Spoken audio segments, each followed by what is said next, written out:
যেই মন্ত্রণালয় মুক্তিযোদ্ধার বিরুদ্ধে কথা বলবে, ভুয়া মুক্তিযোদ্ধার পক্ষ নেবে, সেই মন্ত্রণালয় বাংলার মাটিতে থাকতে পারে না।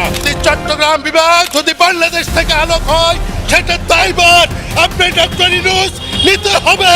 দায়িত্ব ছেড়ে দাও 1 ঘন্টার সময়। আমরা বুঝি এদেশে নেই, এদেশে মানুষের অধিকার, এদেশের আমরা মুসলিম মেজরিটি কান্ট্রি দেশ।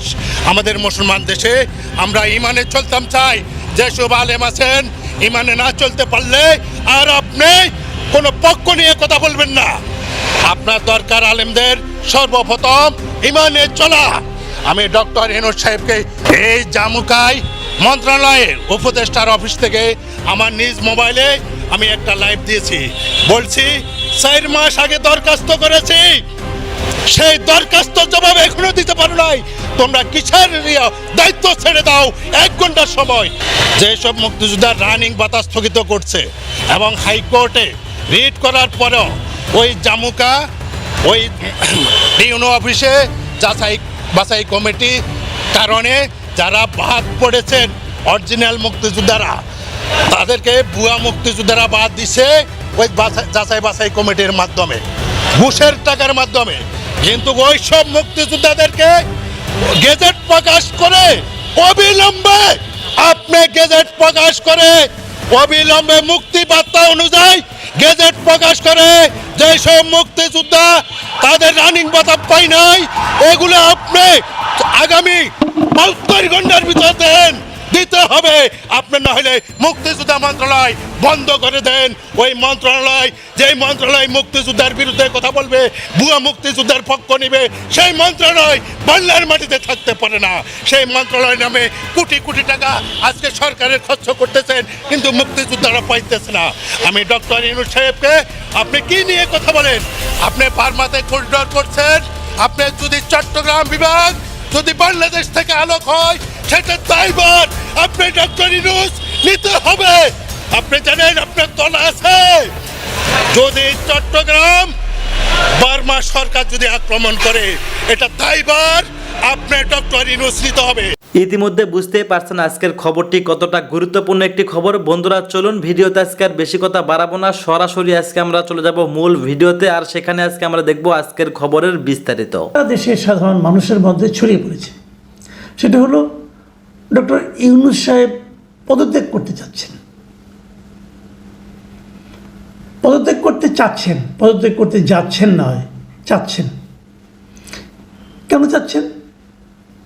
যে উনি বিরক্ত হয়ে যাচ্ছেন, উনি হতাশ হয়ে যাচ্ছেন, উনি ভাবছেন যে ওনাকে সবাই পর্যাপ্ত পরিমাণ সহযোগিতা করছে না।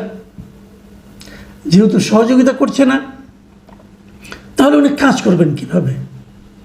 উনি কাজ করতে চান, এই হলো বেসিক কথা। তো এই কথাগুলিতে বললেই যে মানুষ আবেগ আপ্লুত হয়ে যাবে, সেই বাস্তবতা বোধহয় এখন আর নাই। হতো আজকে থেকে যদি 9 মাস আগে উনি কথা বলতেন যে সবাই আমাকে সাহায্য করছে না, সহযোগিতা করছে না, আমি থাকবো না, মানুষ আবেগ আপ্লুত হয়ে যেত, মানুষ হয়তো ঝাঁপিয়ে পড়তো।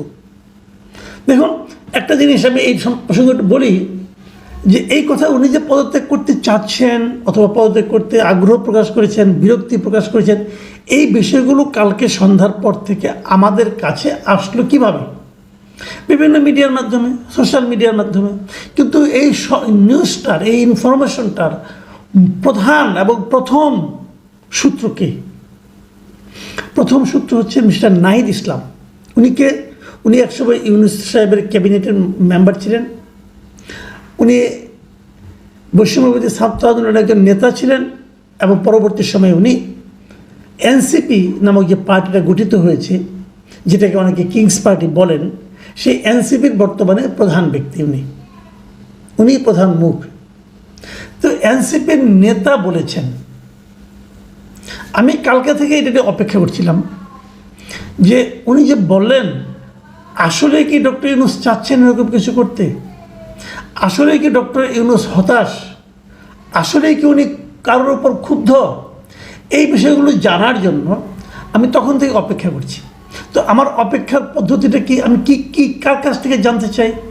দেখুন ডক্টর ইউনূস সাহেবের একটা প্রেস উইং আছে। আমার জানা মতে এত বিশাল আয়তনের প্রেস উইং বাংলাদেশের আর আগের কোনো সরকার প্রধানের ছিল না।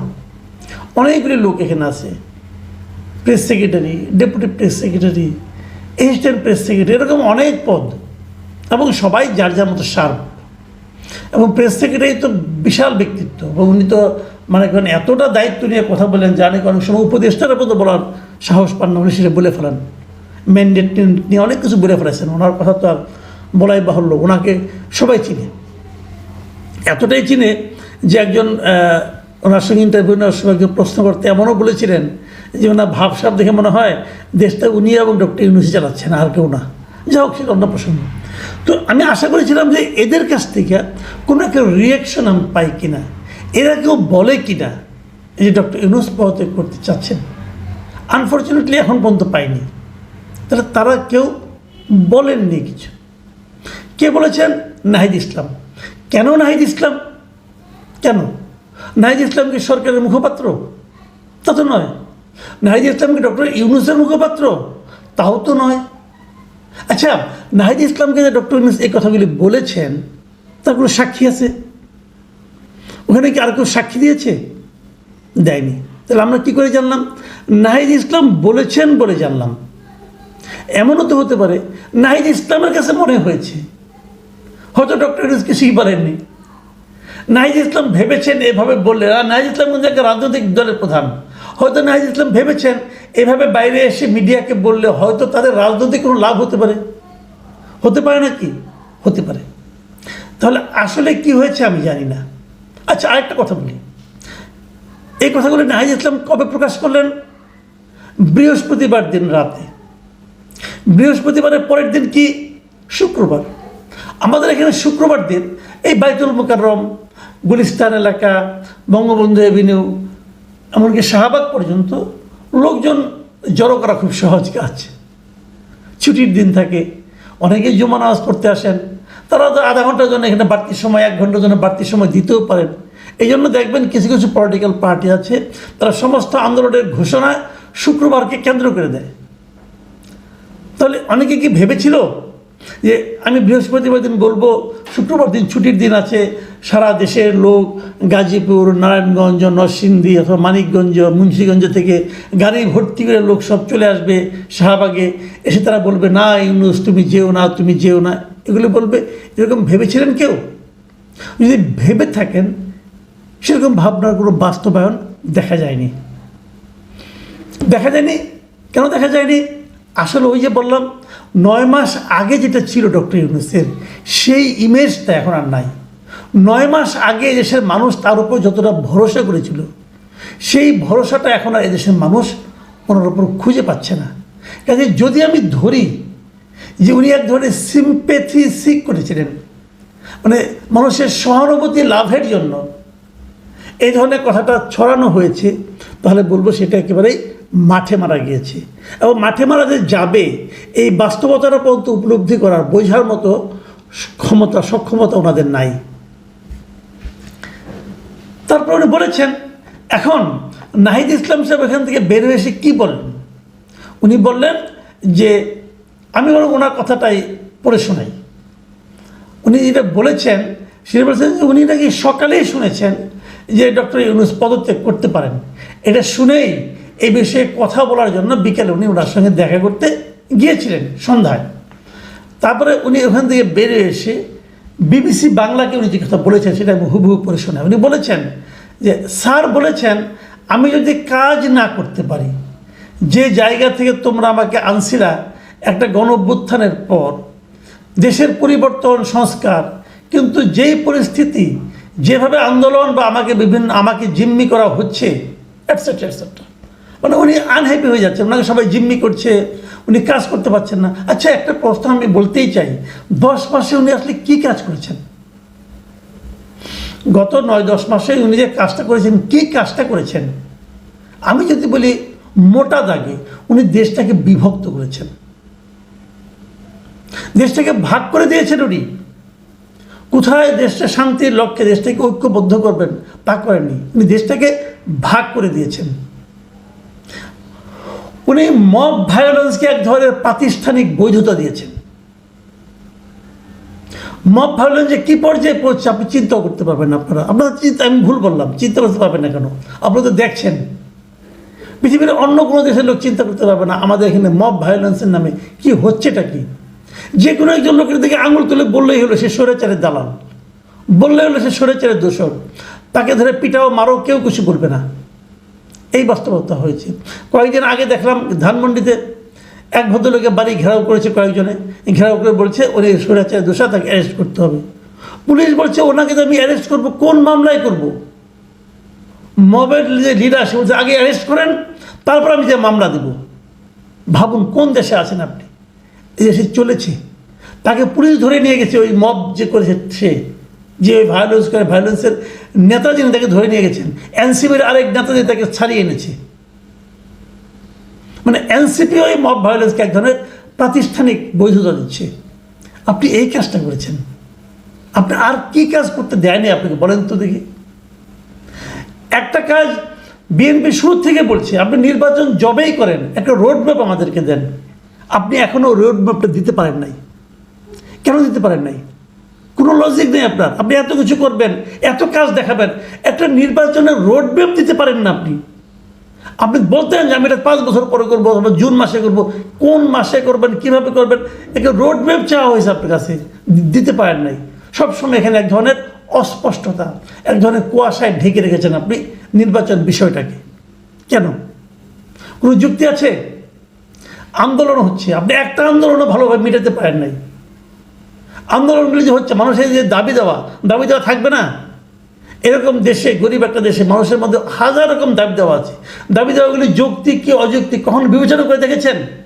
কেবল আপনি দেখছেন যে এনসিপি কোনো দাবি নিয়ে আসে কিনা। এনসিপি দাবি নিয়ে আসলে সেগুলো সব বাস্তবায়ন হয়ে যাচ্ছে। এনসিপি ছাড়া আর কারো দাবি কোনো বাস্তবায়ন হচ্ছে না।